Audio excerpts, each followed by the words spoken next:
స్పీడింగ్తోని మీరు చలానాలు వేస్తున్నారు, కానీ సంవత్సరం అయిన తర్వాత డిస్కౌంట్స్ ప్రకటిస్తున్నారు. దానివల్ల ఎలాగూ తగ్గిస్తారు కదా, మళ్ళీ చూద్దాంలే అన్న వ్యవస్థ ఈరోజు ఒక సమస్యగా మారింది. అందుకే పోలీస్ సిబ్బందికి శాఖకు నేను సూచన చేస్తున్నా, ఈ చలాన్స్ వెయ్యడం అనేది వెయ్యకుంటేనే నియంత్రించి వాళ్ళకు అవగాహన కల్పించాలి.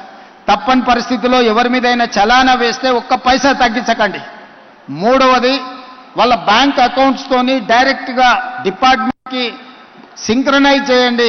ఎప్పుడు చలానా పడితే ఆటోమేటిక్గా వాళ్ళ అకౌంట్లోకి వెళ్ళి డిడక్ట్ అయ్యి పోయే విధంగా ఈరోజు బండి రిజిస్ట్రేషన్కి వచ్చినప్పుడే ఆ బండి యజమాని యొక్క ఖాతాను మీరు తీసుకోండి, బ్యాంక్ అకౌంట్ను అటాచ్ చేయండి. ఏ బండి అయితే స్పీడింగ్ చేస్తుందో, ఏ బండి అయితే సిగ్నల్ జంప్ చేస్తుందో, ఏ బండికి అయితే చలానా పడుతుందో ఆటోమేటిక్గా ఆ యజమాని అకౌంట్లో నుంచి నగదులు బదిలీ అయ్యే విధంగా మీరు ఈరోజు టెక్నాలజీని వాడుకోండి.